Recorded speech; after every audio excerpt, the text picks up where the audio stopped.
94.3 FM. Menebar cahaya sunnah.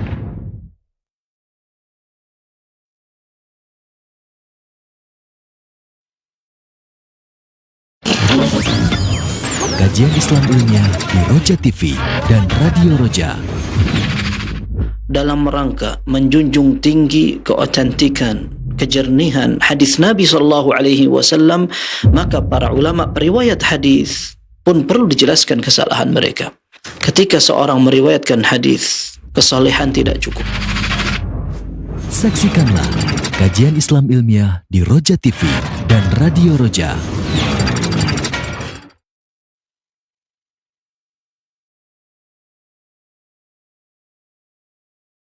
Bismillahirrahmanirrahim. Assalamualaikum warahmatullahi wabarakatuh.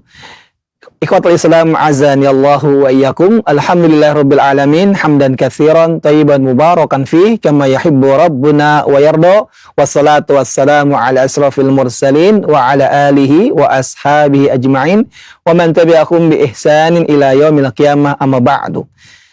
Ikhwatul Islam azani Allah wa iyyakum, para pendengar, pemerhati dan sahabat Roja semuanya dimanapun antum berada di malam hari ini, di malam yang kita memohon kepada Allah Subhanahu wa Ta'ala akan keberkahan dan karunia-Nya untuk kita hingga menjelang esok pagi.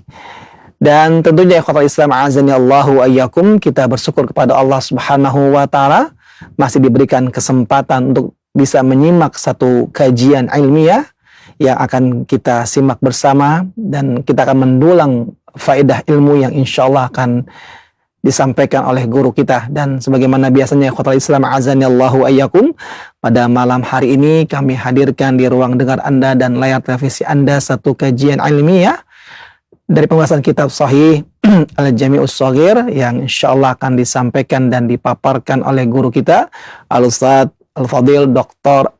MH Hasan Ayatullah MA Hafirullahu Ta'ala. Dan alhamdulillah kami telah terhubung dengan beliau. Tentunya sebelum kita simak kajian yang penuh dengan faedah yang akan kita simak bersama, dan di malam hari ini beliau akan membahas tentang tema beberapa praktek ketakwaan. Dan untuk Anda ikhwatul Islam azanillahu wa iyyakum yang ingin bertanya pada sesi interaktif soal jawab, Anda bisa bertanya secara langsung di layanan telepon lokal 0218236543, dan kami informasikan tidak bisa menghubungi kami melalui call WA. Dan untuk Anda yang ingin bertanya secara tertulis, bisa Anda kirimkan melalui chat WA di 0218236543. Nah, ikhwatul Islam azanillahu ayyakum, kita simak bersama, dan kepada Ustadz kami persilakan falyatafadhal maskuron.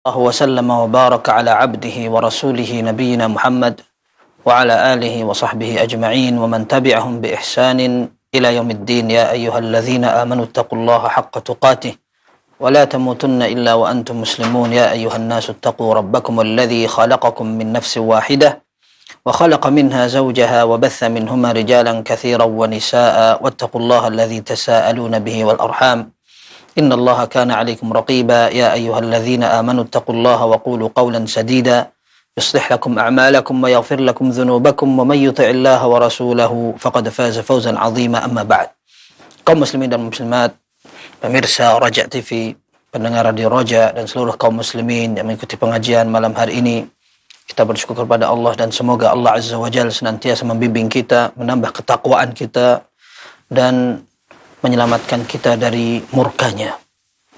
Pada pertemuan sebelumnya kita membahas tentang dasar dan prinsip ketakwaan. Kita sampaikan pernyataan Ibnu Rajab Al-Hambali rahimahullah bahwa orang yang sukses dalam bertakwa harus tahu caranya. Sebagaimana disebutkan Ibnu Rajab, aslut taqwa an ya'lamal 'abdu ma yuttaqa thumma yattaqi. Prinsip pada ketakwaan, seseorang ngerti dulu apa yang ditakwain, baru dia bertakwa. Dan beliau menukil perkataan sebagian ulama yang mengatakan, kaifa yattaqi al-mar'u, kaifa yuhsinu al-'abdu an yattaqi wa huwa la yadri ma yattaqi. Bagaimana seorang bisa menjadi orang bertakwa sementara dia tidak tahu bagaimana cara bertakwa yang baik. Dan kemarin kita juga bahas bahwa ketakwaan ini ternyata para ulama memberikan tafsiran yang lengkap. Tidak hanya sekedar ketakwaan itu banyak ibadah, akan tetapi justru pada akar dan prinsip masalah. Seseorang ketika bertakwa, dia hatinya harus benar, harus lurus, dan betul-betul menghamba kepada Allah. Tidak mencampurkan ibadahnya, kemurniannya, penghambaannya. Dan itu hakikat orang bertakwa. Kemarin kita nukil perkataan Mu'adz bin Jabal radhiyallahu anhu ketika ditanya tentang manil muttaqun, siapa orang yang paling bertakwa. Maka beliau mengatakan, qaumun akhlasud dina lillah, qaumun ittaqus syirka wa ibadatal awthan wa akhlasu lillahi bil ibadah. Orang yang paling bertakwa adalah orang yang menghindari kesyirikan dan mereka berusaha memurnikan ibadah kepada Allah Subhanahu wa taala. Ya, sehingga kita bisa katakan orang yang meskipun dia semangat, rajin, beribadah, orang yang sopan, lemah lembut, akan tetapi kalau seandainya dalam hatinya masih belum ada pemurnian ibadah, masih mensyirik atau menyekutukan Allah, maka kesopanan kepada orang ini justru memutarbalikkan kondisi ketika Allah Azza wa Jalla menciptakan dia tidak sopanin. Ya, bagaimana dia bisa menyembah selain Allah atau ridha kepada orang yang menyembah selain Allah sementara dia menyangka dia bertakwa? Maka kaum muslimin, di dalam syariat Islam, agama ini mengajarkan kita untuk menjadi sosok yang lengkap, ideal. Jadi kalau kita katakan ummatan wasata, umat yang ideal, yang selalu berada di tengah, artinya tidak miring kanan, miring kiri, tidak jalur keras, tidak jalur lembek. Dua-duanya jelek sekali. Kalau ada orang bilang, jadi orang lembek banget, atau jadi orang kaku banget, dua-duanya jelek. Maka orang dibilang orang yang ideal, tidak lemah, tidak terlalu kaku, tidak terlalu garis keras, tidak pula terlalu menjadi orang yang mengentengkan, meremehkan, dan menyepelekan. Bagaimana caranya itu? Di dalam Islam ada aturannya. Orang paling bertakwa adalah orang yang paling ngerti bagaimana Nabi kita sallallahu alaihi wasallam yang kita cintai, yang kita harapkan, yang kita ingin mendapat syafaat dan kita ingin dikumpulkan bersama beliau sallallahu alaihi wasallam. Ini orang bertakwa. Maka dulu di zaman para sahabat ada orang yang berinisiatif untuk beribadah sesuai dengan pemahaman pribadi. Meskipun hasilnya mereka ingin lebih rajin dari Rasulullah SAW. Gimana? Jadi tujuannya baik. Kalau Rasul SAW ibadahnya pas-pasan, wajar karena sudah diampuni dosa yang lalu dan yang akan datang. Nah, kita ini siapa? Nah, setelah dipahami seperti itu, mereka mengatakan, ya sudah kalau begitu saya tidak mau tidur. Saya mau sholat malam terus. Yang satu bilang, kalau begitu saya mau puasa terus, saya nggak mau tidak puasa. Yang satu bilang, saya nggak mau nikah. Saya mau ibadah kepada Allah. Fokus, konsentrasi ibadah terus kepada Allah. Ternyata Nabi SAW murka. Tidak begitu cara bertakwa. Cara bertakwa itu ikut aku.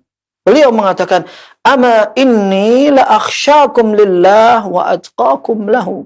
Ketahui, ana ini paling takut kepada Allah daripada kalian. Dan aku menjadi orang paling bertakwa. Nabi SAW menyatakan, walakinni usalli wa anam, wa asum wa uftir, wa atazawwajun nisa. Aku puasa, tapi kadang-kadang aku tidak puasa. Aku sholat malam, tapi aku juga tidur. Dan aku menikah.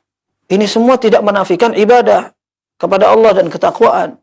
Bahkan beliau pada akhirnya menegaskan, faman raghiba an sunnati falaysa minni. Orang yang tidak suka dengan tata caraku, sunnahku, maka tidak termasuk golonganku. Berarti, kita kemarin juga sudah bahas sebenarnya kan, orang paling bertakwa, orang yang paling kenal sunnah. Jadi, ada justru, kita bahas kemarin, nukilan dari Talq bin Habib, seorang tabi'in, rahimahullah, beliau mengatakan, bahwa sunnah itu an ta'amala bi ta'atillah, ala nurim minallah tarju thawaballah. Bertakwa itu kamu melakukan ibadah dengan arahan dari Allah dan mengharap pahala Allah. Wa an tatruka ma'siyatallah ala nurim minallah takhafu iqaballah.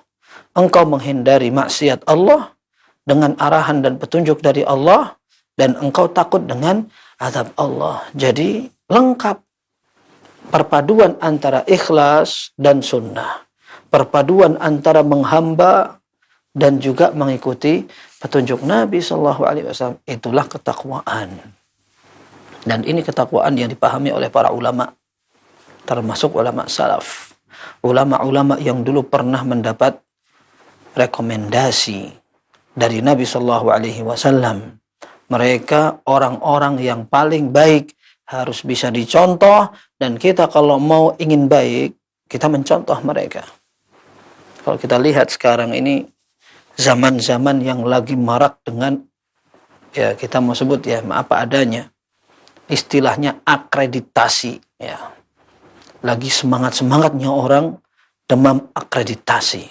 Apa akreditasi itu? Pengakuan, standarisasi, mendapatkan sebuah legalitas dari lembaga yang memang maju. Anda termasuk layak untuk tampil seperti yang lain. Apa caranya? Caranya adalah dia perlu memperbaiki dan berbenah agar tidak ketinggalan. Dia perlu mencontoh, studi banding dan seterusnya. Ini kan bahasa-bahasa orang sekarang. Dan memang ada arahan untuk berkembang dengan cara seperti itu. Kita orang-orang akhir zaman, Nabi Shallallahu Alaihi Wasallam telah memberitahu banyak dalil bahwa kita ini orang akhir zaman di dunia. Tapi nanti ada zaman lain, dunia lain yang lebih panjang, dan kita akan meniti itu. Dan itu akan lebih butuh persiapan. Gimana caranya? Kita ikuti. Kita ikuti orang-orang yang pernah sukses, yang pernah Allah katakan mereka adalah orang yang pantas dicontoh. Nah, ini ketakwaan. Dan standarnya, legalitasnya bukan dari manusia. Karena ketakwaan itu yang penting adalah pengakuan Allah, bukan pengakuan kita. Saya sudah bertakwa, oh ini guru saya bertakwa, kemudian murid-murid saya bertakwa, orang kampung semuanya bertakwa, bahkan kita dianggap seluruh dunia, kita orang bertakwa. Apakah manfaat di sisi Allah? Ya enggak. Karena yang akan dijadikan pertimbangan penilaian Allah Subhanahu wa Ta'ala. Apa yang Allah nilai itu yang menjadi tumpuan, sehingga itu yang kita kejar. Ya, Allah menyebutkan dalam Al-Quran ada orang-orang yang diridhai Allah. Nah, kita contoh mereka. Biar kita ridha. Apalagi di dalam Al-Quran dikatakan yang akan mendapat ridha Allah itu bukan hanya orang-orang dulu, bahkan semua yang mengikuti mereka. Selama ada orang yang mengikuti mereka dengan kebaikan, maka mereka mendapat peluang untuk mendapatkan ridha dari Allah Subhanahu wa Ta'ala. Maka kita berdoa semoga kita termasuk orang-orang yang muwaffaq, yang diberi bimbingan Allah, kemudahan dan lapang dada menerima kebenaran agar kita bisa betul-betul mencapai derajat ketakwaan yang sesungguhnya bukan pengakuan dan sekedar rame-rame, ya. Karena orang-orang mengatakan ini bertakwa atau standarnya juga, tetapi kita punya label yang mahal, standar yang mahal. Maka kita akan pelajari di antara bentuk-bentuk cerminan. Kemarin kita sebutkan bahwa penulis rahimahullah Imam Suyuti, kemudian dilanjutkan oleh Syekh Albani rahimahullah, menyusun beberapa hadis yang menyebutkan ketakwaan. Jadi kemarin kita pelajari prinsip dan dasarnya. Sekarang kita lihat bahwa pesan yang disampaikan Nabi Shallallahu Alaihi Wasallam dan disusun oleh penulis ini ada kisaran 23 hadis. Diawali dengan bertakwalah kalian kepada Allah. Dan kemarin kita sudah bahas, orang yang ngerti tentang ketakwaan, dia yang akan bisa menghargai ketakwaan. Seperti orang yang ngerti tentang jabatan, maka dia yang akan menghargai jabatan itu. Ketika seorang masuk dalam sebuah lembaga, datang orang yang kita katakan di tengah posisinya, bos paling full atas, ya, orang nomor 1 dibilang, orang nomor wahid orang bilang sekarang. Oh, di kantor itu dia orang nomor wahid. Baik. Datang beberapa ajudan-ajudannya, kemudian orang di tengah. orang yang jabatannya di tengah. Di bawahnya banyak orang. Unsur-unsur pelaksana semua di bawah tanggung jawab satu orang yang di tengah ini. Ketika dia masuk, yang kenal hormat banget. Yang tidak kenal di luar sana, sampai pun penjual gorengan tidak kenal dia, ya sudah, dia mau beli, antri. Dia antri dia. Kenapa? Karena nggak kenal semua. Begitu masuk kantor, ajudannya itu kalau mau cium tangan, semua cium kaki kalau perlu. Maksudnya bagaimana? Ketika seseorang tahu ilmu, dia yang menghargai ilmu.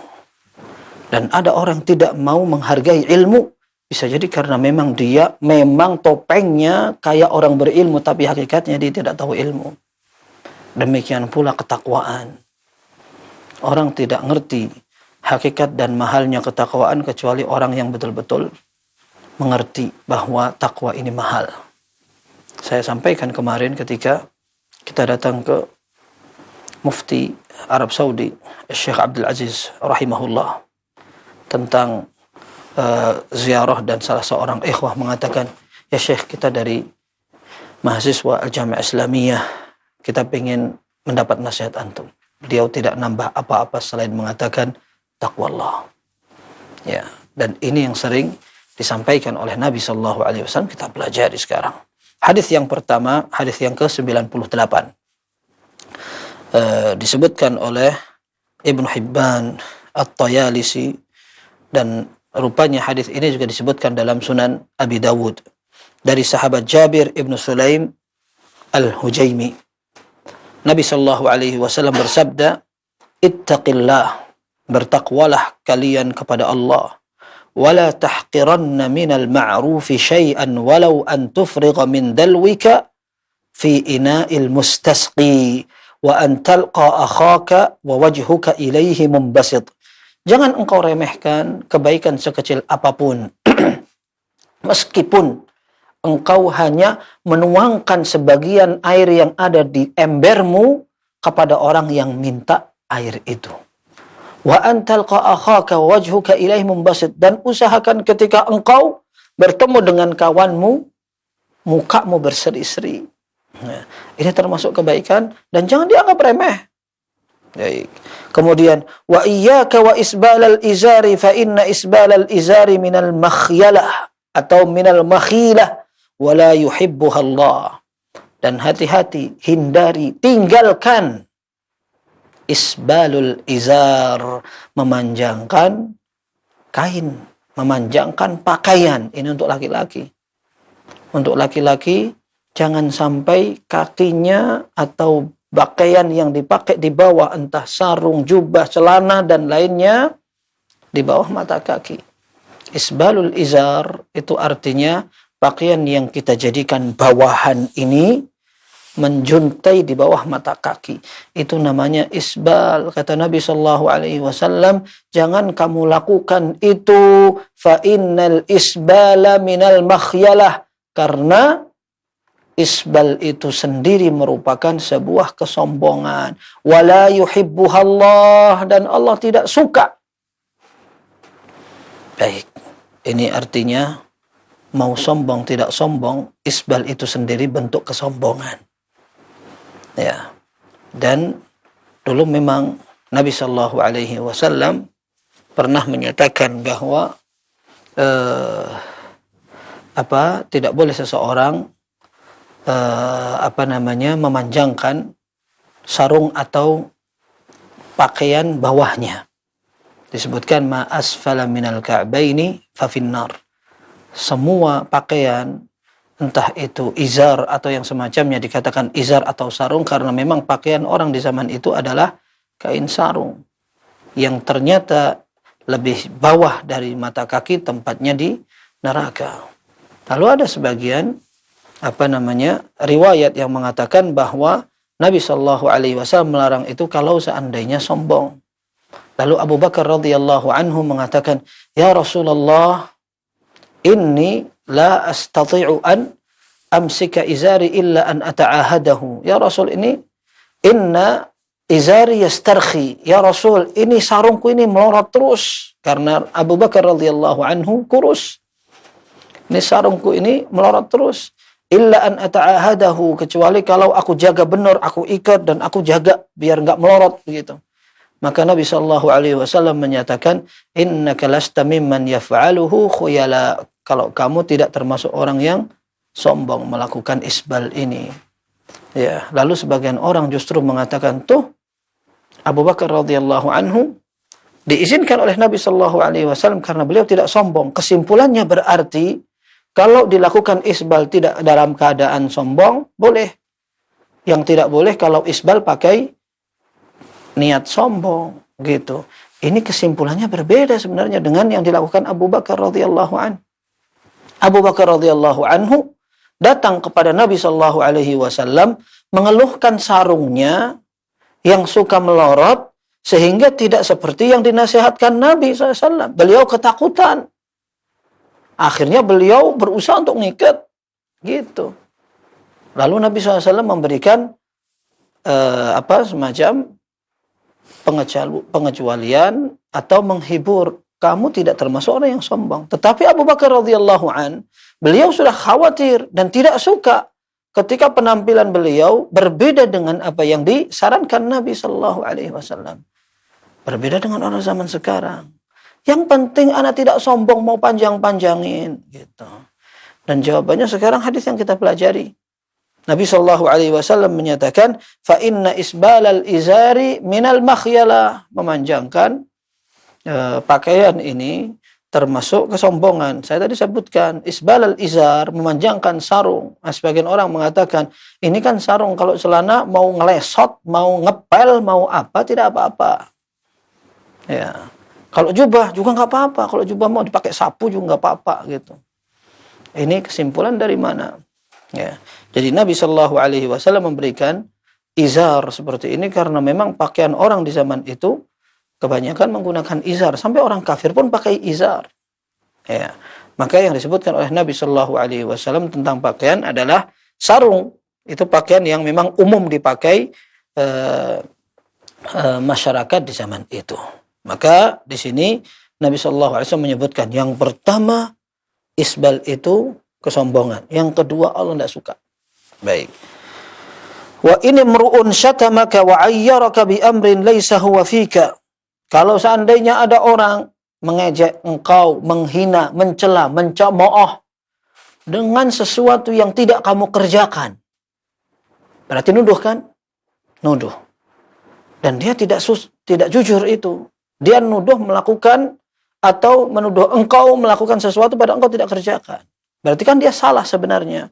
Tapi kalau seandainya ada orang menuduh kamu dan salah, fala tu'ayyirhu bi amrin huwa fihi. Jangan engkau balas dengan kembali menuduh dia meskipun engkau jujur. Engkau sebutkan kejelekan dia padahal jelek itu ada pada dia. Padahal tadi dia nyerang kamu dengan sesuatu yang kamu enggak lakukan. Lalu sekarang kamu bantah dia dengan sesuatu yang dia lakukan. Itu pun jangan. Nabi SAW menyatakan, wada'hu yakunu wabaluhu alaih. Biarkan semua dosa itu akan kembali dan dia tanggung. Wa ajruhu laka. Dan engkau akan mendapatkan pahalanya. Wala tasubbanna ahada. Dan usahakan jangan sekali-kali kamu mencela seseorang. Ini Nabi Shallallahu Alaihi Wasallam memberikan pesan berarti.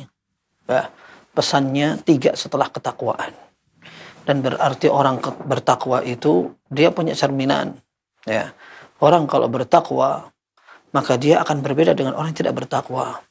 Sebagaimana orang yang sudah ngaji, orang yang sudah kenal agama, orang yang sudah sholat, tidak pantas dia punya penampilan seperti orang yang tidak sholat, seperti orang yang tidak ngaji, seperti orang yang nggak kenal agama.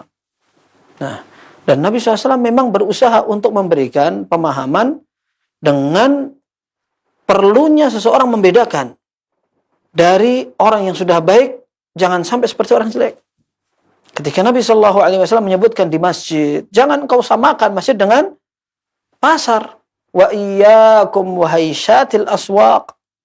Ketika Nabi SAW menyebutkan tentang orang yang di masjid, beliau mengatakan, dan jangan kalian teriak-teriak seperti orang di pasar.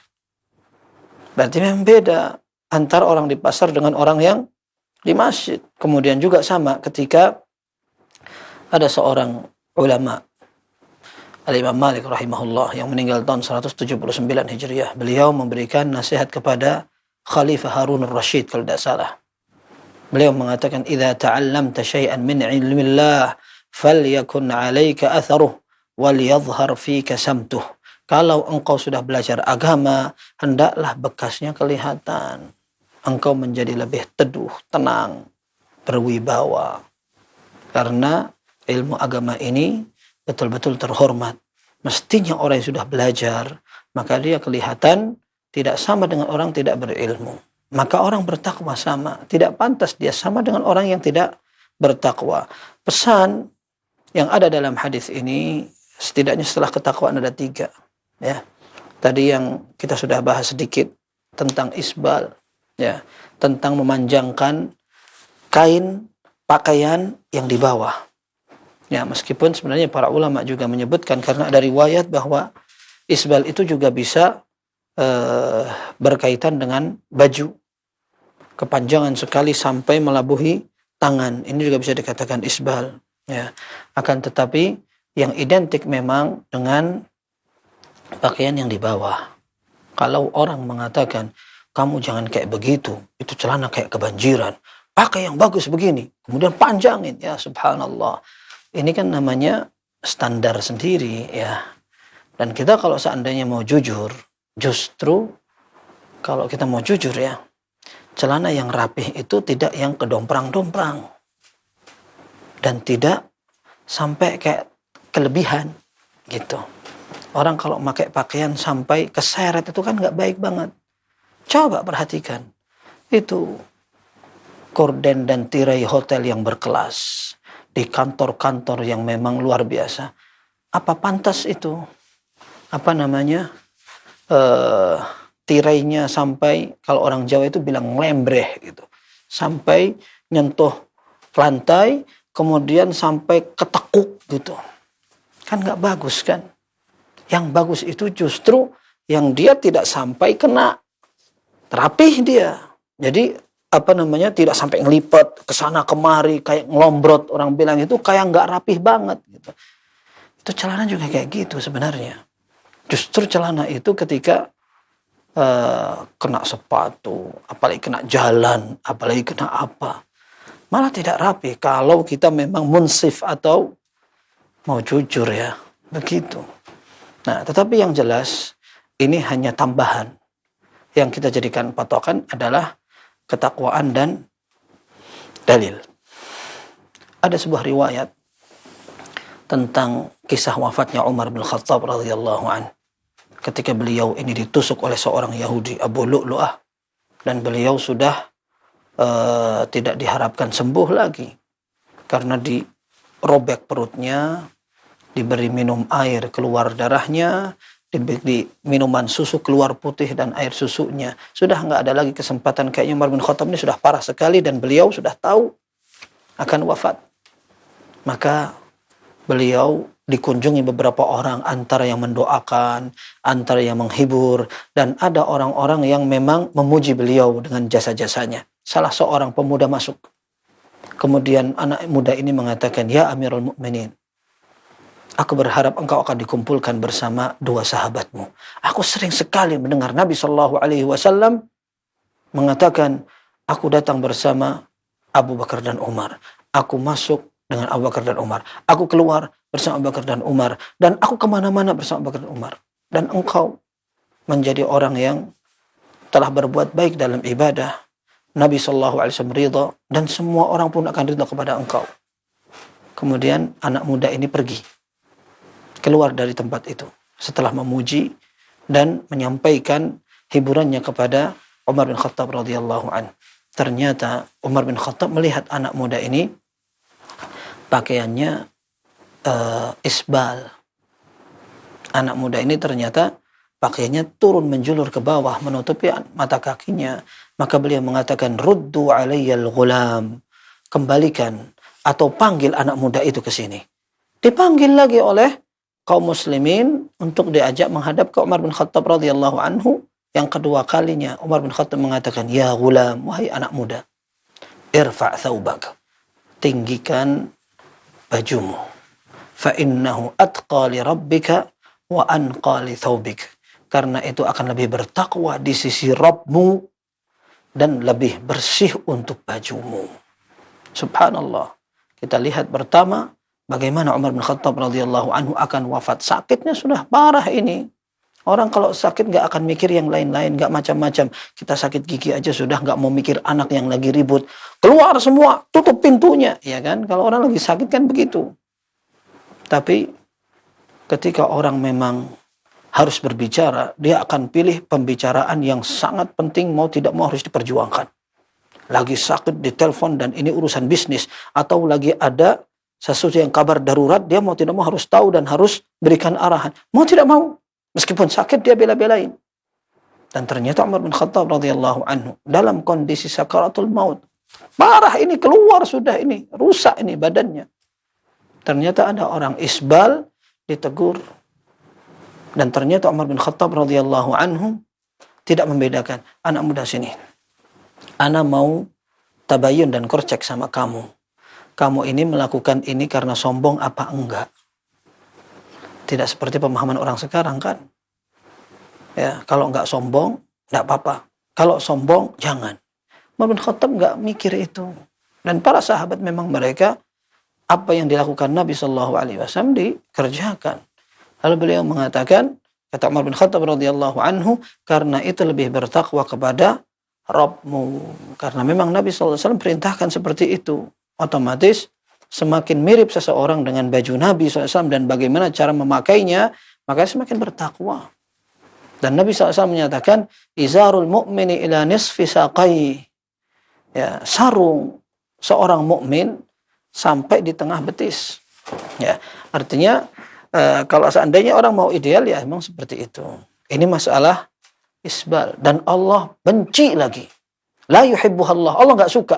Nah, sekarang kita bilang itu berarti apa tuh? Makruh ya. Oh, akhirnya orang pada bilang kan cuman makruh gitu. Ya subhanallah, dulu para sahabat mereka ingin prakteknya mirip dengan Nabi sallallahu alaihi wasallam, enggak perhatikan ini makruh atau haram, ini wajib atau sunnah. Apa yang dilakukan Nabi SAW diikuti, yang ditinggalkan mereka hindari. Lalu sekarang ada orang bilang ketika ada sebuah sunnah, oh kan cuman sunnah. Kalau ditinggalkan dan itu makruh, oh kan cuman makruh begitu. Baik, ini pesan yang pertama masalah isbal. Yang kedua masalah berupaya untuk melakukan kebaikan sekecil apapun.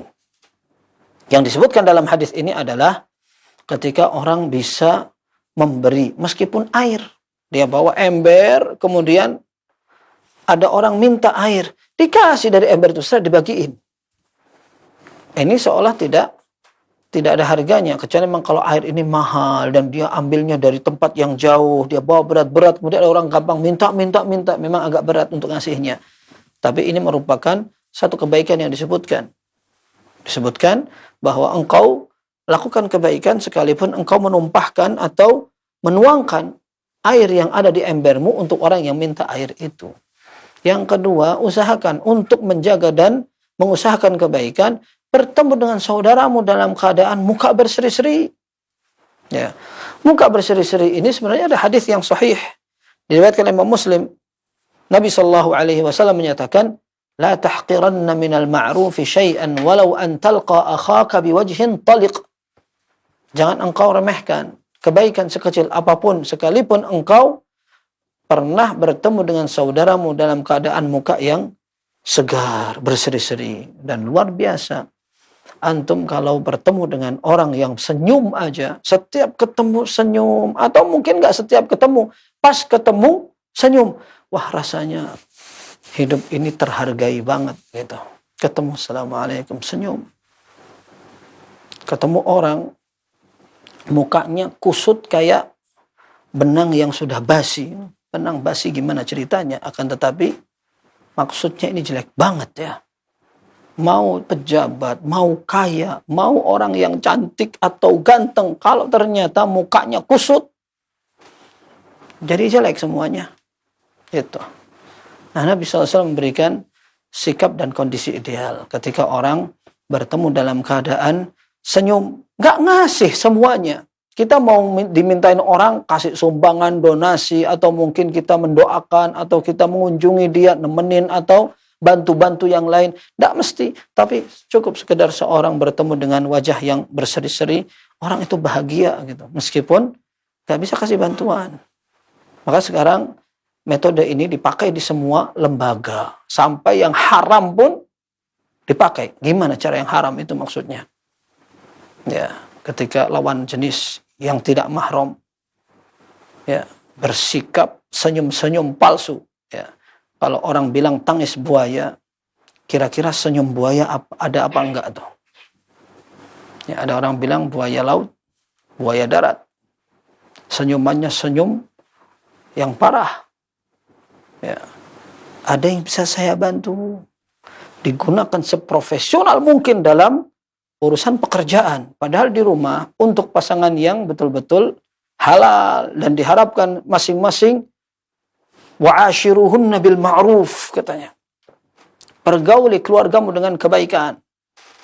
Ya, di rumah enggak senyum-senyum, giliran di tempat lain di luar yang dengan tidak mahramnya laki kepada perempuan, perempuan kepada laki-laki. Senyumnya betul-betul dimaksimalkan.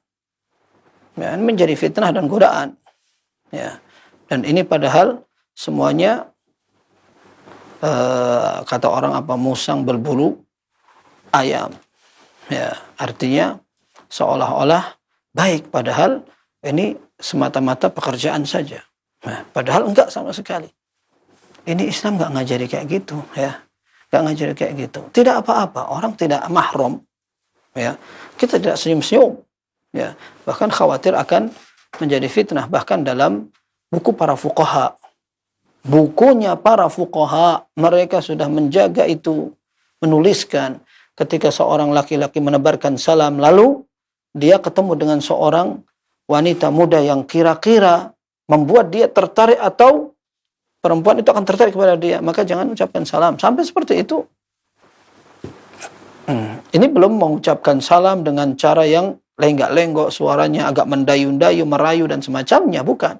Apalagi dengan mimik muka yang berseri-seri dan seolah betul-betul Masya Allah gitu.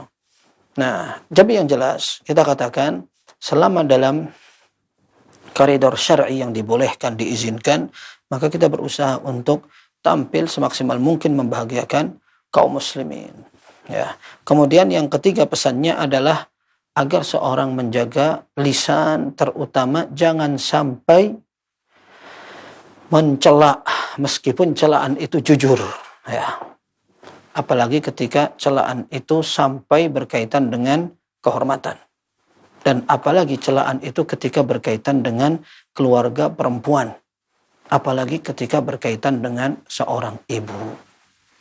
Ya, di sini dikatakan wa in imru'un syatamaka wa ayyaraka bi amrin laisa huwa fika. Kalau seandainya ada orang mencela kamu padahal kamu tidak kerjakan, jangan pun kau bantah dan balas dengan sesuatu yang jujur dia mengerjakan kesalahan itu.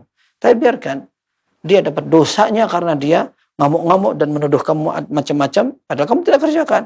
Dan biarkan kamu tidak ikut-ikutan kena dosa. Dan kamu dengan sabar akan mendapatkan pahala. Susahnya ya untuk bertakwa itu. Susah untuk bertakwa memang. Ya. Lalu dikatakan wala tasubbanna ahadan, dan jangan sekali kamu mencela orang-orang yang lain. Abu Dzar radhiyallahu anhu dalam hadis yang sahih diriwayatkan oleh Imam Bukhari dan Muslim pernah beliau ini adu mulut dengan salah seorang sahabat. Dan Abu Dzar radhiyallahu anhu adalah orang yang memang keras, tipenya agak kaku, dan beliau memang jauh dari pemukiman tinggalnya. Sehingga ketika ada kasus yang memang mau tidak mau harus bersitegang dengan orang lain, kata-katanya agak kasar. Lalu beliau ini mencela orang yang dicela tadi dengan pencelaan pada ibunya. Nabi SAW mendengar, lalu beliau mengatakan, ya Abu Dzar, a'ayyartahu bi ummihi, kamu cela dengan menggunakan ibunya dan engkau rendahkan ibunya. Begitu. Maka kata Nabi SAW, innaka mru'un fika jahiliyah. Kamu ini masih punya sifat jahiliyah yang belum hilang. Bagaimana sifat jahiliyah? Ya itu tadi. Menunjukkan bahwa orang-orang jahiliyah suka umpat-umpatan dan kalau perlu dari sisi ibunya diserang, dari sisi kehormatannya. Jelek sekali. Maka di sini ada pesan untuk seorang menghindarkan diri dari sini, dan ini merupakan ketakwaan betul ketika seseorang menjaga lisannya. Dan Nabi Shallallahu Alaihi Wasallam juga menyebutkan dalam hadis yang sahih riwayat Imam Bukhari dan Muslim, "Man kana yu'minu billahi wal yawmil akhir falyaqul khairan aw liyasmut." Orang kalau percaya kepada Allah dan hari akhir, buktikan. Gimana cara membuktikannya? Ngomong yang baik. Gak bisa ngomong yang baik, diam. Dan memang realitanya tidak semua orang sukses diam. Pengen ngomong, gatel nih mulut. Sampai Ibnu Qayyim rahimahullah mengatakan lidah ini adalah anggota badan yang tidak bertulang. Ketika kita tidak sibukkan dengan zikir dan bermanfaat, maka dia akan mengalahkan kita dengan menyibukkan kita dengan yang berbahaya. Minimal dengan yang tidak bermanfaat. Maka ketika seorang bisa menjaga lisannya, ini merupakan tanda ketakwaan dan kesabaran, keimanan yang sempurna. Nabi Shallallahu Alaihi Wasallam juga menyatakan dalam sebuah hadis, min husni islamil mar'i tarkuhu ma la ya'nih. Di antara tanda baiknya Islam seseorang adalah dia siap meninggalkan yang tidak bermanfaat. Apa yang tidak bermanfaat? Banyak. Yang haram gak dia manfaatkan. Gak manfaat yang haram itu. Yang kedua yang makruh. Makruh juga tidak bermanfaat. Tinggalin. Yang ketiga adalah syubhat. Syubhat itu artinya sesuatu yang tidak jelas. Maka ini tidak penting. Tidak dibutuhkan oleh orang. Tinggalin. Yang keempat mubah tapi berlebihan. Sama. Ini juga sama. Kalau ada orang bisa meninggalkan itu, maka dia kelihatan baik Islamnya. Begitu. Baik, ini hadisnya satu tapi panjang banget. Baik, kita pindah ke hadis berikutnya tentang contoh lain dari unsur ketakwaan. Gimana cara bertakwa lagi? Hadis yang ke-99. Nabi SAW menyebutkan dalam hadis Ubadah ibnu Samit radhiyallahu an. Ya, diriwayatkan oleh At-Tabarani dengan sanad yang sahih. Nabi SAW menyatakan kepada Ubadah ibn Samit, "Ittaqillaha ya Abal Walid." Bertakwalah kamu kepada Allah wahai Ubadah. Panggilan kunyahnya Abal Walid. "La ta'ti yaumal qiyamati bi ba'irin tahmiluh." Jangan sampai nanti kamu datang hari kiamat membawa onta yang kamu pinggul. Kamu angkat. Ya, kamu panggul, afwan, bukan pinggul ya, kamu panggul, maksudnya kamu bawa onta. Ya tidak harus dipanggul begini, harusnya dibawa juga nggak ada masalah. Jangan sampai nanti kamu hari kiamat membawa onta dan ontanya mengeluarkan suara ruha. Ruha itu artinya suara untuk onta. Au baqaratin laha khuwar, atau sapi yang juga mengeluarkan suara. Au syatin laha thu'aj, atau seekor kambing yang juga mengeluarkan suara. Jadi di sini ada roha, khwar, thu'aj. Ini semua adalah suara, tapi masing-masing merupakan suara hewan-hewan yang berbeda. Dan ini merupakan kekayaan bahasa Arab. Bahasa Arab itu memiliki kekayaan kosakata yang bermacam-macam. Belum lagi kalau seandainya mereka menggunakan syair. Dan banyak bahasa yang tinggi dimiliki oleh orang Arab Badui yang memang mereka tidak terkontaminasi dengan orang-orang asing dan orang non-Arab. Sehingga bahasa mereka sangat tinggi dan kaya dengan berbagai kosakata. Di sini dikatakan bahwa hewan itu berbeda-beda, tapi masing-masing dari suaranya memiliki arti atau ungkapan dan istilah yang berbeda. Di sini sebenarnya hadis ini berkaitan dengan tugas dari Nabi SAW untuk menjadi seorang penagih zakat. Ubadah bin Samit radhiyallahu anhu diberi tugas oleh Nabi SAW untuk menjadi penagih zakat. Tetapi beliau kasih pesan, hati-hati ya, ketika kamu menjadi petugas zakat, mengumpulkan harta kaum muslimin yang akan disumbangkan dan diberikan, ditunaikan zakatnya, dikelumpulkan di Rasul Shallallahu Alaihi Wasallam. Lewat siapa? Lewat para petugas-petugas ini. Nanti petugas ini akan mendapatkan upah dan bagian dari zakat. Nabi SAW akan tentukan nanti. Sekarang tunaikan tugasmu. Kata Nabi SAW, jangan khianat. Gimana khianat itu? Ketika ada orang yang diambil zakatnya, maka beberapa petugas dikasih tambahan atau sogokan. Lalu dikatakan, ini silahkan di-store ke atasan, kalau yang ini untuk antum. Kata Nabi SAW, hati-hati. Jangan sampai terpleset dalam urusan seperti ini. Kamu menjadi petugas, sudah ada ketentuan upahnya, tahu-tahu kamu dikasih orang, kamu terima. Hati-hati ini. Nanti akan Allah ungkap dan singkap pada hari kiamat ketika engkau akan membawa laporan, ini dulu saya dapat dari tugas saya, selain upah, tambahan, ceperan. Orang bilang gebetan. Ya. Sudah ada tugasnya, sudah ada gajinya, sudah apa, tapi ternyata sabetannya lebih besar. Apa sabetan ini? Jangan-jangan ini yang haram. Baik, ini kita lihat dalam riwayat At-Tabarani. Ternyata dalam Sahih Bukhari dan Muslim. Ya, ada dalam Sahih Bukhari dan Muslim terkait dengan pembahasan serupa seperti ini, masalah hadiyatul ummal. Ya, hadiyatul ummal, hadiah yang diberikan kepada pegawai, petugas karena jabatannya. Karena jabatannya, bukan karena semata-mata tugasnya. Kalau sekarang misalkan ada orang, dia bekerja dari pemerintah, tapi sudah mendapat gaji dan upah. Lalu ada orang melihat mereka dikasih. Apakah seperti itu? Pasti tidak boleh. Belum tentu. Tergantung. Pemberian ini ada apanya? Dalam rangka apa? Contoh, petugas kebersihan di jalan. Diberi gaji oleh pemerintah. Dan biasanya wallahu alam.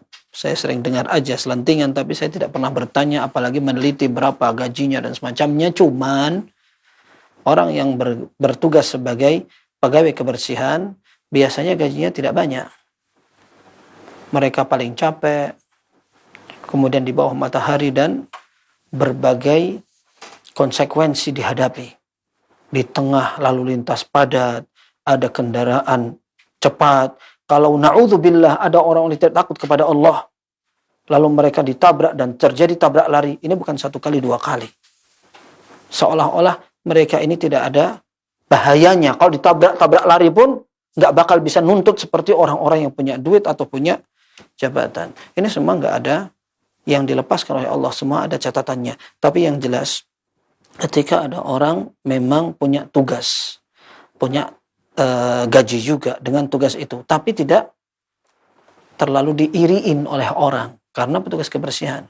Lalu ada orang datang, melihat mereka kasihan, capek atau apa, kasih duit tambahan gitu. Nah, saya mau sedekah gitu. Maka tidak mengapa, karena para ulama mengatakan bahwa hadiyatul ummal atau pemberian yang tidak dibolehkan itu adalah pemberian yang memang ada tanda tanyanya atau tanda petiknya. Simak hadis dalam Sahih Bukhari dan Muslim. Dalam riwayat sahabat Abu Humaid As-Sa'idi, istamala Rasulullah sallallahu alaihi wasallam rajulan 'ala sadaqah yuqal Ibnul Lutbiyah. Dulu di zaman Nabi sallallahu alaihi wasallam ada seorang sahabat yang oleh Nabi sallallahu alaihi wasallam dikasih tugas untuk mengumpulkan zakat. Namanya Ibnu Lutbiyah. Disebutkan bahwa orang ini dari kabilah Asd. Nah, kemudian falamma qadima qala hadza lakum wa hadza li uhdiya ilai. Ketika datang waktu setoran kepada Nabi sallallahu alaihi wasallam, dia bawa hewan-hewan yang mau disedekahkan oleh orang. Ternyata disetorkan kepada Nabi sallallahu alaihi wasallam, sebagian dia ambil. Dia mengatakan, "Ya Rasul, ini yang disetorkan oleh fulan untuk antum dimasukkan ke Baitul Mal. Kalau yang hewan-hewan ini enggak. Kalau yang ini memang ini mereka kasihkan ke anak sebagai bentuk hadiah." Maka Nabi sallallahu alaihi wasallam dengar itu, beliau naik mimbar, fahamidallaha wa atsna alaih. Beliau membuka dengan pembukaan formal lalu mengatakan, "Ma balu 'amilin ab'athuhu fayaqulu hadza lakum wa hadza uhdiya li." Kenapa ada seorang yang aku tugaskan untuk mengumpulkan zakat harta, para sahabat-sahabatku. Lalu dia tiba-tiba mengatakan, yang ini untuk antum ya Rasul yang disetorkan, yang ini untuk ana, karena ini dihadiahkan ke ana. Afala qa'ada fi baiti abihi au fi baiti ummi hatta yanzura ayuhda ilaihi amla. Kata Nabi SAW, kalau begitu coba dites. Apakah pemberian itu memang murni karena dia kenal sama ini, karena kawan dekat, karena dari kecil, atau karena memang ada kekerabatan, akhirnya dikasih. Atau karena memang jabatannya. Jadi orang itu ngasih karena dia punya jabatan. Ada tanda tanyanya. Kenapa dia tidak coba untuk duduk di rumah orang tuanya? Kalau seandainya dia tidak bertugas, dia cuma nganggur aja di rumah orang tuanya, masihkah orang-orang kasih dia hadiah? Ini jadi bandrol. Ketika sama-sama di kantor, lembaga, ini atasannya, Ramadan, menjelang hari raya, kasih parsel. Begitu pensiun, parsel boro-boro, datang enggak, kasih ucapan selamat enggak. Itu namanya tanda tanyanya kelihatan. Karena memang selama ini hubungan baiknya hanya topeng. Bukan karena kemesraan dan kecintaan, tetapi karena jabatan. Termasuk hadiahnya. Kata Nabi SAW, kenapa coba ini orang tadi yang ngaku-ngaku ini hadiah untuk aku, kenapa coba nganggur aja di rumah, nggak usah jadi pegawaiku, petugasku. Datang ke sana, coba lihat. Apakah masih dikasih orang? Coba lihat saja gitu. Walladzi nafsu Muhammadin biyadih. Demi Allah yang jiwa Muhammad berada di tangannya, la yanalu ahadum minkum minha syai'an illa ja'a bihi yaumal qiyamati yahmiluhu ala unuqih. Tidak ada salah seorang di antara kalian yang pengen nyoba-nyoba untuk ngambil yang seperti itu. Jadi ya termasuk gasak, ceperan, dan sabetan tadi itu. Ya. Ada orang yang mau ambil tambahan-tambahan ceperan tadi itu. Nah, hati-hati. Kalau ada yang berani di antara kalian ngambil dari model-model begitu, nanti pada hari kiamat dia akan bawa di lehernya. Ini kata Nabi SAW, bawa di lehernya begini. Ba'irun lahu rugha, au baqaratun laha khwar, au syatun tay'ir. Ya. Sapi, unta, kambing. Semuanya mengembek, semuanya mengeluarkan suaranya, padahal dibawa ke sini. Untuk dihinakan di depan khalayak ramai di hari kiamat nanti.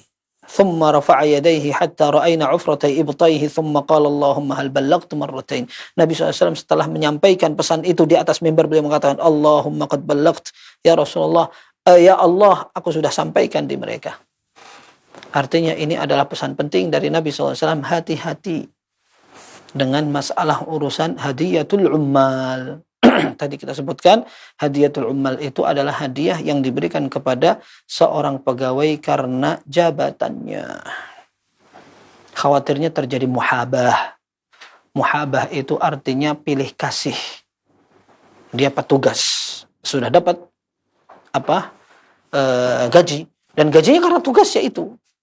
Saya memberikan layanan kepada masyarakat, kepada mahasiswa, kepada murid, kepada orang-orang yang datang untuk mengurus semua keperluan mereka. Dan memang saya digaji untuk itu. Kenapa saya harus masih minta uang titip, harus minta tambahan, atau kata orang uang saling paham? Ternyata ada larangannya, ada ancamannya. Begitu. Dan ini nanti akan ditanya oleh Allah Azza wa Jalla dan dianggap sebagai sebuah pengkhianatan. Khawatirnya orang yang ngasih akan diprioritaskan daripada orang yang tidak ngasih. Orang yang ngasihnya banyak akan mendapat prioritas daripada orang yang ngasih sedikit. Dengan demikian sampai para ulama, para masyayikh mengatakan, wahai para guru, jangan terima hadiah murid. Nanti khawatirnya kalian akan pilih kasih kepada murid-murid yang kalian ajar. Khawatirnya seperti itu. Kalau mereka sudah lulus mau kasih terserah mereka. Atau antum sudah mau pindah sekolah atau sudah tidak lagi ngajar dia, kalau mereka mau kasih hadiah silahkan. Kalau masih ngajar, khawatirnya nanti ada pilih kasih nilai atau perlakuan atau yang semacamnya. Ini namanya hadiyatul ummal. Baik, ada satu catatan. kalau pemberian itu memang disinyalir bukan karena jabatannya, tapi karena murni kedekatan dari sejak kecil. Contohnya, ada orang berkawan dekat ketika SD, SMP, SMA, dan seterusnya, kuliah, satu bangku, satu kos-kosan, dan mungkin senasib seperjuangan, sakit pun ditanggung bersama, utang pun berusaha berbagi untuk saling membantu membayar. Ketika akhirnya mereka terpisah karena pekerjaan, yang satu keluar negeri, yang satu berpolitik, tahu-tahu kawan yang berpolitik ini jadilah dia orang nomor wahid di tempat itu. Kawannya datang, set. Oh, ternyata teman main kelereng dan tidurku ini sudah menjadi orang nomor satu di daerahku ini. Tapi ini sekarang Ramadan dan mau Lebaran, aku mau kasih hadiah dia seperti dulu kita sering kasih hadiah. Maka para ulama mengatakan sesuatu yang memang motif pemberian dan saling memberi hadiah itu adalah motif yang pertemanan, bukan karena jabatannya, maka tidak mengapa. Ya, dalilnya apa? Dalilnya hadis yang kita barusan baca. Afala qa'ada fi baiti abihi aw fi baiti ummihi fayanzur ayuhda ilaihi amla. Coba dia datang tetap tinggal di rumah, tidak memikul jabatan dan tugas dalam pegawai itu. Apakah masih dikasih hadiah? Kalau masih dikasih hadiah berarti memang orang yang kasih hadiah itu bukan karena jabatannya, tapi karena unsur lain, faktor lain. Nggak apa-apa ya begitu. Ya, tapi Al-Imam Nawawi rahimahullah menyebutkan bahwa para ulama memberikan syarat jangan sampai pemberian itu jadi lebih banyak gara-gara jabatannya. Meskipun ini kawan SD ana, dulu selama ana belajar sama dia setiap Ramadan dan menjelang Lebaran aku selalu belikan dia sandal baru. Dia akan membelikan ana peci baru. Kita sama-sama dengan nominal yang standar untuk saling bertukar hadiah sebagai bukti kita setia gitu. Giliran jadi pejabat, sekarang bukan lagi pakaian, tetapi anak akan kasih dia mobil baru. Wah, ini bahaya berarti. Berarti ini pemberiannya memang ada unsur pertemanan, tapi ditambah lagi dengan jabatan. Maka nggak boleh lagi. Ini yang namanya hadiyatul ummal, dan wallahu alam, ini yang dapat kita pelajari. Semoga ada manfaatnya, dan semoga Allah Azza wa Jalla menjaga kita agar istiqamah dan selalu dijaga, karena dunia ini gemerlap sekali. Nabi SAW menyatakan, inna dunya hulwatun khadirah. Dunia itu enak banget, hijau, membuat mata sejuk dan rasa menjadi manis. Kadang orang bisa beribadah, bisa berhati-hati, tapi giliran kecipratan dan kepleset dunia, hancur semuanya. Maka kita berdoa kepada Allah, mudah-mudahan kita tetap istiqamah dan Allah jaga kita dari hal-hal yang menjauhkan dari syariat. Wallahu a'lam bishawab. Sallallahu wasallam baraka ala abdihi wa rasulih nabiyina Muhammad wa alihi wa sahbihi ajma'in. Nah, Ustaz, jazakumullah khairan, barakallahu fikum atas materi yang telah disampaikan di kesempatan malam hari ini. Ikhwatul Islam azanillahu wa iyyakum, telah kita simak bersama tentang beberapa praktek ketakwaan yang telah disampaikan oleh Ustadz untuk kita semuanya. Dan untuk berikutnya kami buka sesi interaktif soal jawab bagi Anda semuanya ikhwatul Islam yang ingin bertanya. Anda dapat bertanya secara langsung di 0218236543 dengan menghubungi melalui layanan telepon lokal, ataupun Anda dapat bertanya melalui chat WA di 0218236543. Nah, kita angkat yang pertama dari telepon terlebih dahulu. Ya, silakan.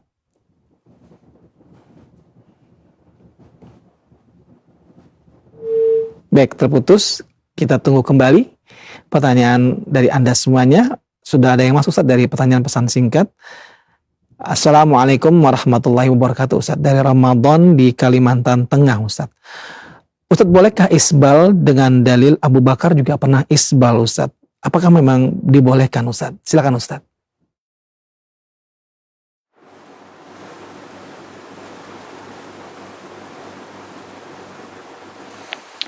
Barakallahu fiik. Ini yang kita pelajari tadi. Ya, jadi kita bahas bahwa Abu Bakar radhiyallahu anhu orang yang kurus. Sarungnya sering melorot. Sehingga beliau datang kepada Nabi sallallahu alaihi wasallam dengan rasa takut. Ya Rasulullah, inna izari yastarkhi. Sarungku ini melorot. Illa an ata'ahadahu, kecuali kalau aku betul-betul jaga biar tidak turun. Sehingga Abu Bakar sendiri radhiyallahu an, beliau tidak ingin sarungnya melorot. Beliau tidak ingin terjadi isbal itu. Dan beliau takut menyelisihi perintah Nabi sallallahu alaihi wasallam. Lalu Nabi sallallahu alaihi wasallam menyatakan, "Innaka lasta mimman yaf'aluhu khuyala." Kamu tidak termasuk orang yang melakukannya dengan kesombongan. Tapi bagaimana Abu Bakar tadi? Abu Bakar tadi tidak pengen isbal, hanya di luar konsentrasi beliau dan usaha beliau akhirnya turun. Dan kita tahu Abu Bakar radhiyallahu anhu bukan kemudian, wah santai dong, berarti aku termasuk orang yang tidak sombong dan aku termasuk mendapat dispensasi, biarin aja. Enggak. Nabi SAW perintahkan apa, para sahabat mengerjakan, apalagi Abu Bakar. Abu Bakar radhiyallahu anhu memiliki perkataan yang sangat mulia. Dan ini merupakan keteladanan mestinya dilakukan oleh kaum muslimin semuanya yang katanya ahlus sunnah. Coba kita lihat bagaimana meneladani Rasulullah SAW. Kita contoh orang-orang terhebat dalam meneladani beliau. Abu Bakar radhiyallahu anhu mengatakan, "Lastu tarikan syai'an kana Rasulullah sallallahu alaihi wasallam yaf'aluhu illa 'amiltu bih. Inni khasyitu in taraktu syai'an min amrihi an azigh." Aku tidak berani meninggalkan satu perkara saja yang dilakukan oleh Nabi sallallahu alaihi wasallam. Aku khawatir jika aku tinggalkan perkara yang dilakukan oleh Nabi sallallahu alaihi wasallam, aku bisa sesat. Begitu.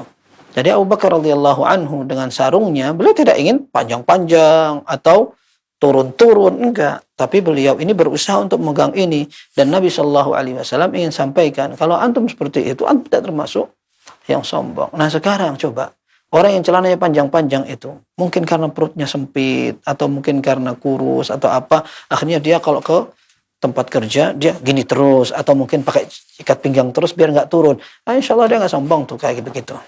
Tapi kalau dari awal sejak jahit, sudah beli, dia memang panjangkan gitu. Nah, ini berlaku hadis yang kita bahas ini. Fa innal isbala minal makhyalah. Gitu. Karena isbal juga termasuk kesombongan, dan memang rata-rata orang yang panjang kayak begitu, dia kalau dibilang tentang isbal, kita lihat aja bagaimana sikapnya, ya begitu. Wallahu a'lam bishawab. Nah Ustaz, jazakumullah khairan, barakallahu fikum atas jawaban yang telah diberikan Ustaz. Demikian jawaban untuk pendengar kita di di Kalimantan Tengah yang telah bertanya. Kita angkat pertanyaan berikutnya melalui telepon kembali di 0218236543. Kami berikan kesempatan kepada Anda untuk bertanya di malam hari ini. Ya, silakan. Ya, silakan. Ya, silakan.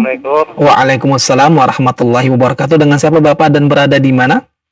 Pak Haris di Medan. Pak Haris di Medan. Silakan Pak Haris, pertanyaannya langsung. Mau tanya Pak, tapi di luar kenapa nih Pak? Iya, silakan Pak.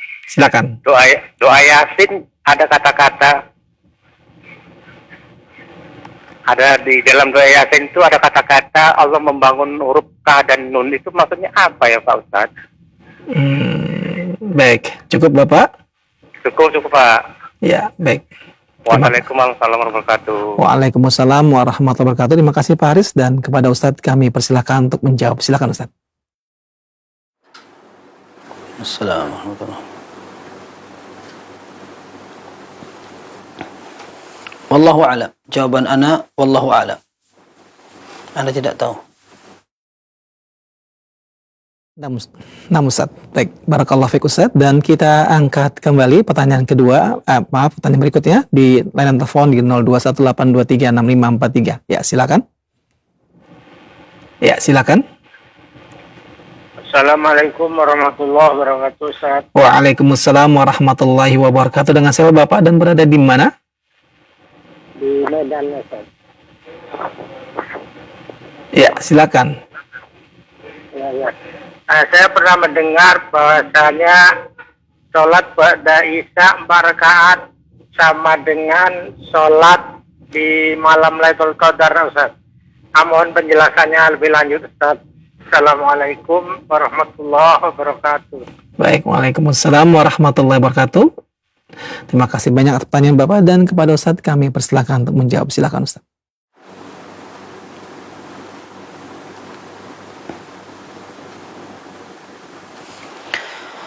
Baik, sholat setelah sholat isya 4 rakaat. Memang ada riwayat yang sahihah. Nabi sallallahu alaihi wasallam seperti kata Aisyah radhiyallahu anha tidak tidur setelah sholat Isya sampai beliau sholat 4 rakaat di rumahnya. Dan para ulama mengatakan ini tergantung bagaimana pemahaman mereka dalam melaksanakan sholat 4 rakaat. Apakah maksudnya adalah 2 rakaat salam, 2 rakaat salam, dan ini pendapat jumhurul ulama, atau ada yang mengatakan 4 rakaat dalam sekali salam. Ini yang disebutkan juga oleh mazhab Hanafiyah yang membolehkan orang sholat sekali salam 4 rakaat, entah itu sunnah ataupun fardu. Nah, adapun pahala seperti Lailatul Qadar, ana tidak ingat. Ana tidak ingat. Akan tetapi yang tadi ditanyakan bahwa Nabi sallallahu alaihi wasallam salat 4 rakaat setelah salat Isya, ini pernah ada dan dilakukan oleh Nabi sallallahu alaihi wasallam, sehingga kalau kita ingin mengikuti silahkan, tidak masalah. Tetapi kita juga menggunakan hadis dan mempraktekkan semua riwayat bahwa Nabi sallallahu alaihi wasallam memiliki kebiasaan yang ditekankan kepada umatnya untuk dijaga beneran, yaitu salat sunnah rawatib. Kata Abdullah bin Umar radhiyallahu anhuma, hafidtu minan Nabi sallallahu alaihi wasallam 10 rakaat. Aku hafal benar kebiasaan Nabi sallallahu alaihi wasallam dari sunnah-sunnah rawatib setiap sehari semalam 10 rakaat. 10 rakaat. Ini dalam hadis Abdullah bin Umar dalam Sahih Bukhari dan Muslim. Lalu beliau sebutkan di antaranya wa raka'ataini ba'dal isya'i fi baitihi, 2 rakaat setelah salat Isya yang dilakukan di rumahnya. Jadi ada kalanya Nabi sallallahu alaihi wasallam salat Isya, setelahnya kemudian ditambah dengan salat sunnah 2 rakaat. Ada kalanya beliau nambah 4 rakaat salat sunnahnya. Ya, tetapi yang lebih sering wallahu alam 2 rakaat setelah salat Isya. Wallahu alam bissawab.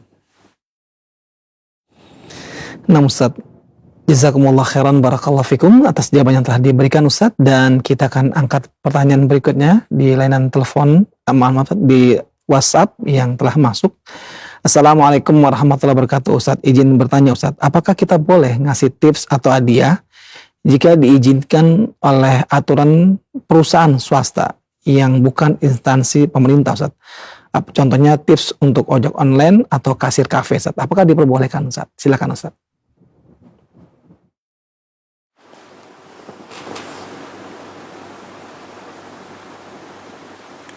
Baik, wallahu alam bissawab. Jadi tadi kita sebutkan perbedaannya, wallahu alam ya, bahwa pemberian itu diharapkan untuk tidak membuat adanya muhabah atau pilih kasih dan ketimpangan di dalam layanan. Seperti misalkan ada orang memberikan layanan lalu dikasih hadiah, dia lebih perhatian kepada yang kasih hadiah daripada yang tidak kasih. Kemudian ketika ada seorang guru dikasih oleh wali murid, maka dia lebih perhatian dengan anak ini daripada ke orang lain. Nah, ini sebenarnya akan merugikan customer dan merugikan lembaga. Merugikan lembaga yang dijadikan tempat kerja dia, karena akan mengurangi profesionalisme pekerjaan. Dan otomatis ketika semakin banyak karyawan yang tidak profesional, otomatis akan membuat lembaga ini dirugikan. Akan tetapi jika seandainya lembaga yang memberikan lapangan kerja ini mau izinkan, wallahu alam tidak mengapa. Apalagi jika seandainya hadiah itu setelah layanan diberikan, wallahu alam bissawab, itu tidak mengapa. Ya, sebagaimana juga ketika ada orang yang kalau misalkan mau kasih hadiah kepada tukang bersih-bersih, nah ini sama sekali tidak akan menimbulkan perhatian, pilih kasih dan semacamnya. Kalaupun seandainya ada sebagian pekerja yang seperti itu pun tidak terlalu merugikan yang lain. Kecuali kalau seandainya akhirnya para pekerja kebersihan hanya membersihkan orang yang bayar, kemudian yang tidak kasih bayaran langsung ke dia tips-tips itu tidak dibersihkan rumahnya, ini parah. Ya, ini repot. Tetapi hukum asalnya tidak seperti itu mereka. Biasanya tidak seperti itu. Dikasih, ya alhamdulillah, ini adalah sedekah dan tidak sampai menimbulkan pilih kasih dan kerugian yang banyak. Apalagi kalau lembaganya mengizinkan. Dan insya Allah biidznillah lembaga-lembaga yang tadi disebutkan maupun yang semisal seperti bagian layanan masyarakat dalam bidang kebersihan tidak akan melarang kalau seandainya pegawai-pegawai mereka mendapatkan tips dan hadiah. Wallahu a'lam bishawab. Namun Ustaz, jazakumullah khairan, barakallahu fikum atas jawaban yang telah diberikan Ustaz, dan kita akan angkat pertanyaan berikutnya di kesempatan malam hari ini. Pertanyaan terakhir Ustaz yang akan kita angkat. Ya, silakan dari penelpon, kami persilakan. Ya, silakan. Assalamualaikum warahmatullahi wabarakatuh. Waalaikumsalam warahmatullahi wabarakatuh. Dengan siapa Bapak dan berada di mana? Dari Bapak Usman, Tanjung Lampung. Bapak Usman dari Tanjung Lampung. Silakan Bapak Usman. Ini Tad, saya mau tanya seberapa batas tentang istiqlal itu? Apakah sebatas mata kaki atau di atas mata kaki? Itu aja kan sementara. Baik. Baik. Terima kasih banyak Pak Usman atas pertanyaannya, dan kepada Ustaz kami persilahkan untuk menjawab. Silakan Ustaz.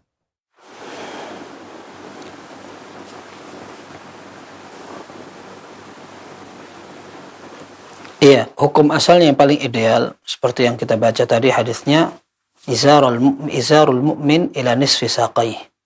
Ya. Sarung atau pakaian seseorang ini kalau bisa disetarakan dengan setengah betis. Tapi tidak apa-apa ketika turun. Ya, kenapa? Ketika turun maka tidak mengapa. Yang penting tidak sampai di bawah mata kaki, seperti yang hadis lain Nabi SAW menyatakan ma asfala minal izari ma asfala al-ka'baini minal izari fa finnar. Pakaian yang di bawah mata kaki tempatnya di neraka. Sehingga kalau turun tetapi tidak sampai melabuhi atau melampaui dan menutupi mata kaki, insya Allah masih tidak apa-apa. Dan kalau pas sekali gitu, insya Allah mudah-mudahan tidak mengapa ya, tidak mengapa. Tapi kalau dulu para sahabat tidak seperti itu. Ya, mereka betul-betul meninggikan sehingga tidak tidak ada syubhat atau kekhawatiran, was-was. Ini nanti kalau seandainya gerak sedikit atau pas lagi ruku atau pas lagi apa langsung nutup mata kakinya, begitu. Wallahu a'lam bishawab. Nah Ustaz, jazakumullah khairan, barakallahu fikum Ustaz atas jawaban yang telah Anda berikan Ustaz, dan pertanyaan dari Pak Usman merupakan pertanyaan terakhir di malam hari ini Ustaz. Sebelum kita akhiri perjumpaan yang penuh dengan faedah ini, kami meminta pada Ustaz menyampaikan ikhtitam. Silakan Ustaz.